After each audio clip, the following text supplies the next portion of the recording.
Okay, so we're going to get started. And I'm going to tell you a story about our first presenter. And then I'm going to bring her up here. Sounds good, right?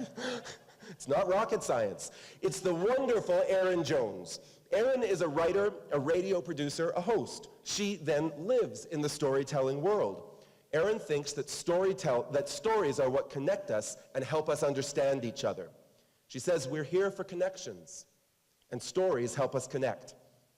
When you meet Erin, if you don't already know her, you're going to realize pretty quickly that she's practically perfect in every way. So when I asked Erin if she had any life highlights to share, I was surprised that she chose failing Algebra 2 in sophomore year in high school. And I'm like, Erin, why was failing algebra a life highlight? Erin said that she needed to learn to fail, and that was the perfect time in her life to learn.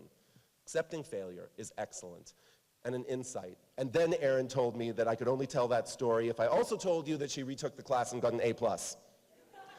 So she's still practically perfect.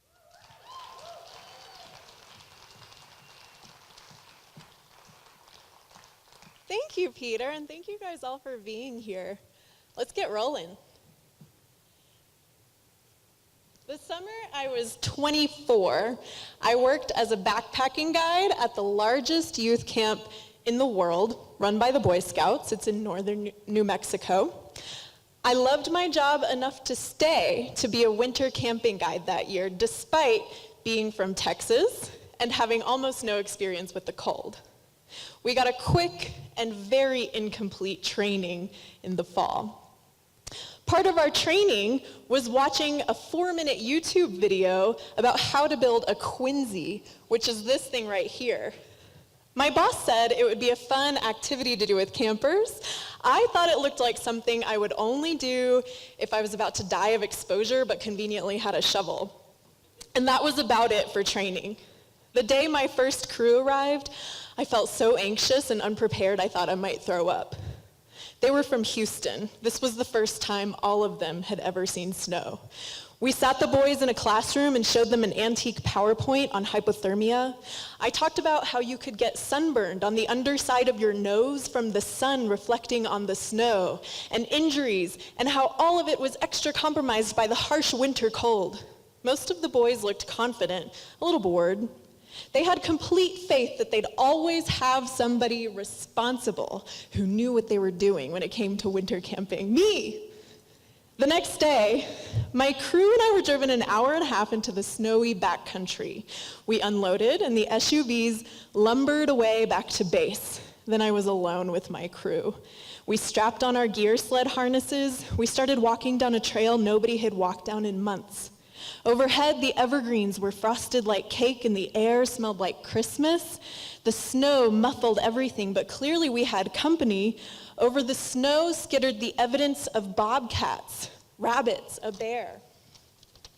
I was oblivious to the beauty. In my head, I ran over all the things we needed to do to set up camp. Set up a spot for skis and poles so we don't lose any in the snow.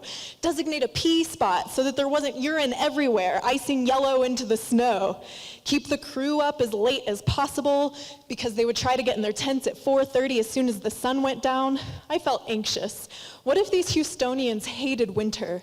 What if somebody died of hypothermia because I forgot something crucial? What if everything went terribly wrong and it was all my fault? When we got to the place we would set up camp, we were miles from any other crews.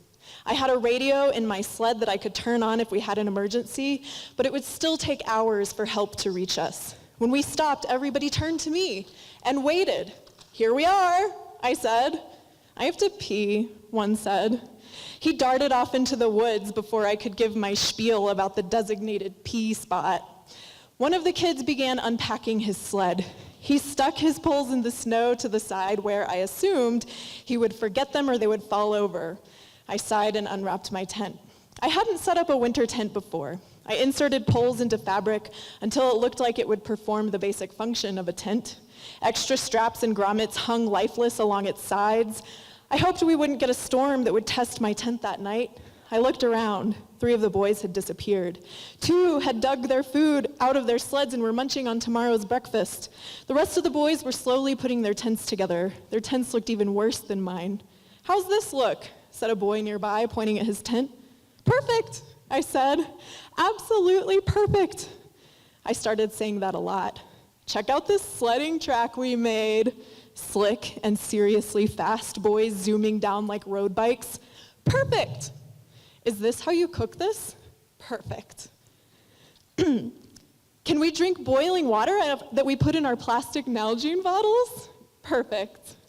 I started saying that a lot. Despite my attempts to keep people up, everybody was in their lopsided tent by 6. We had almost 14 hours before the sun came up again. I laid out my outer waterproof clothing layer on the floor of my tent, unfolded my foam sleeping pad on top of that, and nestled one 0-degree sleeping bag inside the other. I put my boot liners between the sleeping bags and buried the tops of the waterproof boot outers underneath everything.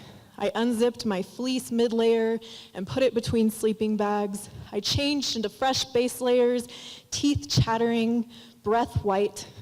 I slung 2 Nalgenes full of near-boiling water into the inner sleeping bag, and then I slid myself into bed. I curled around the hot water bottles and waited to feel warm. I snaked my arm up to my face and lit up my watch. It was 6:05. I had 2 books with me. I finished the first one that night and slept in 2 or 3 hour increments, waking up to munch on a Cliff Bar, gulp down water, read. By 2 a.m., my bladder felt like it was protruding from my body. I had finally gotten close to being warm. The air on my face, outside my sleeping bags, felt so cold it was solid like concrete. But I couldn't wait till morning. I'd have to go now. But hell if I was gonna spend enough time in the cold to find all my layers and put my boots back together. I unzipped both sleeping bags in the tent door, then I stuck my head out and took a quick look around. Nobody else seemed to be stirring. I pulled down my leggings and stuck my butt out as far as I could over the snow, feet still in the sleeping bag. My quads burned as I peed. I pulled up my leggings and dove back in the tent and fell asleep again immediately. Next morning on the hill, the sledding track the kids had dug had hardened overnight into a luge. It was even faster today as the sun rose higher. I was rounding up all the poles around camp I could find and sticking them into a mound I'd shoveled for them when suddenly there was a loud cry. I turned toward the hill. A kid was running toward me. Brian was trying to stop because he was going too fast and his arm got caught in the snow, he said. He frowned. It crunched. I rubbed the radio between my hands and then turned it on, praying the battery hadn't frozen and drained. It crackled to life and I closed my eyes in relief. Then I said, "Erin to Unit 5. I waited for my boss in base to pick up. Nothing happened. I said, "Erin to base." I waited. Were they not going to pick up?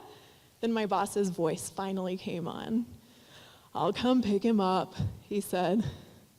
The next day, we struck our tents and repacked our sleds. I let the crew walk out before me and turned back to make sure we'd left the abandoned camp clean.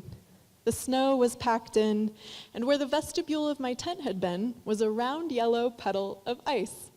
For the first time, I saw the way the sun sparkled on the snow in the trees. And you know what it was? Perfect. Thank you.